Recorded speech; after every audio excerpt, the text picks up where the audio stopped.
The first type. The broken but willing. Stop for a moment before you read further. Pause. Not because this is dramatic, not because this is religious, but because something inside you felt pulled to this topic. You didn't randomly land here, and God says, I do not choose people by their perfection.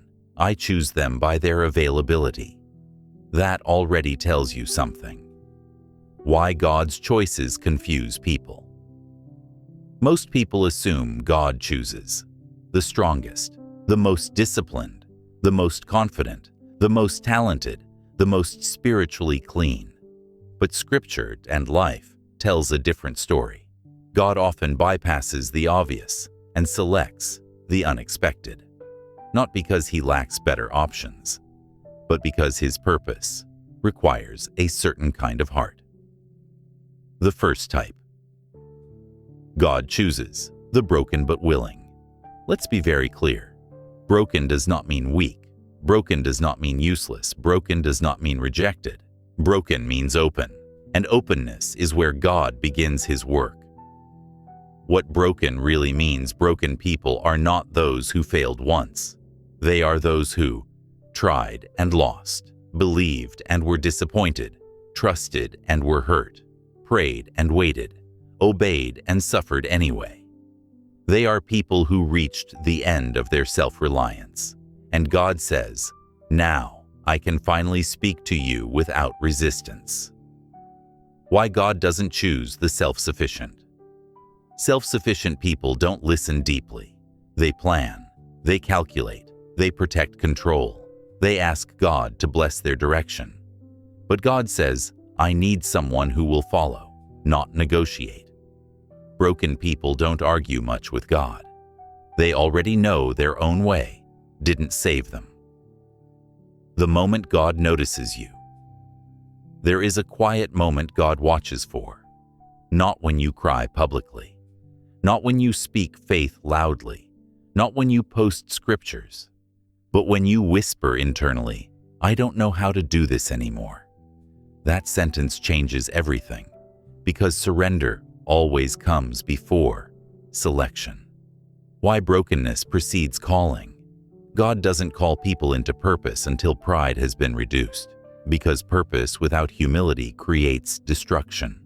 Brokenness clears the space. It removes ego, illusion, false confidence, dependence on applause. And God says, now you won't confuse my power with your ability. Signs you belong to this first type. You may be this person if you feel tired of pretending you're strong. You don't trust easily anymore. You question yourself constantly. You feel behind in life. You carry silent grief. You believe, but cautiously. You hope, but carefully. And most importantly, you still show up. Even when you're exhausted. That matters more than you know. Why God loves working with the broken people. Don't chase glory. They don't need to be seen. They don't need credit. They just want relief, truth, and direction. And God says, that is someone I can trust with influence, because they won't misuse it. Broken does not mean disqualified. Let's kill a lie right now. Your pain did not disqualify you. Your mistakes did not erase you. Your delays did not cancel your calling. They refined it. God says, I will use the very place you thought ruined you. Why your life felt harder than others. You wondered, why does it seem like others move faster? Why do I struggle more? Why does obedience cost me so much? Because God was not just building success in you. He was building capacity to carry weight, capacity to stay grounded, capacity to endure responsibility. The dangerous part of being broken. Here's the risk. Some broken people become bitter, some become closed, some become numb. But the ones God chooses remain willing to listen, willing to try again, willing to trust slowly, willing to obey even without clarity. That willingness is rare, and God notices it. What God is preparing you for. If this part resonates deeply, God may be preparing you to lead with compassion, speak with authority rooted in experience, carry others through darkness, break cycles you survived, become a safe place for others. Your wounds are not decoration. They are credentials. The first type is never confident. At first they say things like, I don't think I'm the right person. I'm not ready. Why me? And God says, because you won't try to replace me. A quiet truth. Many of the people God chooses never thought they would be chosen. They just survived. They just stayed. They just didn't quit. And that was enough. Before we move to type 2, let me ask you honestly, did you feel seen reading this? If yes, this message is not accidental, because the first thing God restores in the broken but willing is identity. The second type, the obedient. Even when it hurts. Read this slowly. This part is not gentle. It is not comforting. It is not designed to make you feel good. It is designed to tell you the truth. Because the second type God chooses is not chosen because they feel strong. They are chosen because they move anyway. Why obedience is rarer than faith. Many people believe in God. Many people pray. Many people worship. But very few obey when obedience costs them something. God says, faith that only exists when it is convenient is not faith. It is agreement. Obedience begins where comfort ends. The second type. God chooses this person is not always loud, not always confident, not always certain. But they have one defining trait. They move when God says move, even when it hurts. What this obedience looks like. Let's be honest. Obedience is not always quitting a job dramatically, preaching publicly, making bold announcements. Most obedience is quiet, hidden, costly. It looks like staying when leaving would feel easier, leaving when staying feels safer, forgiving without receiving an apology, being honest when lying would protect you, waiting when rushing would feel productive, saying no when yes would bring approval. And God says, that kind of obedience reshapes destiny. Why God trusts this type with greater purpose? Because obedience is proof that God's voice matters more to you than your emotions. And that is rare. This type does not obey because it feels good. They obey because they recognize the voice. The misunderstood pain of obedience. Here is the part no one tells you. Obedience does not always lead to immediate relief. Sometimes it leads to loss, loneliness, delay, misunderstanding, isolation, increased pressure. And you start asking, did I hear God wrong? God says no. You just underestimated the cost of alignment. Why obedience often feels lonely? Because when you obey God, you stop moving with the crowd. And crowds do not understand conviction. They understand logic. They understand safety. They understand popularity. But obedience answers to authority, not consensus. Signs: you may be this second type. You may be this person if doing the right thing has cost you relationships. You've walked away from opportunities that felt wrong. You've said no when everyone expected yes. You've felt misunderstood for your boundaries. You've chosen peace over popularity. You've delayed gratification repeatedly. You've obeyed without explanation. And yet, you still don't feel rewarded. That's important. Why God delays reward after obedience? Because God is not just watching what you do. He is watching why you do it. If obedience is only for reward, it becomes a transaction. God says, I am not raising employees. I am raising sons and daughters. So, He tests obedience without immediate validation. The most dangerous moment for this type. It's not when obedience is hard. It's when obedience feels ignored, when you obeyed and nothing changed, when you sacrificed and nothing improved, when you trusted and things got worse. That moment tests whether obedience was rooted in faith or expectation. What God is building in you through this obedience, without reward, builds internal authority, spiritual discernment, emotional discipline, integrity without audience, stability under pressure. These qualities cannot be rushed. They must be forged. Why this type is often misjudged. People say things like, "You're too serious. You think too much. You're missing out. You could do more if you loosened up." But God says, they cannot see what you are being prepared for, because preparation is invisible until it suddenly isn't. The truth about delayed breakthrough. Delayed breakthrough does not mean denied breakthrough.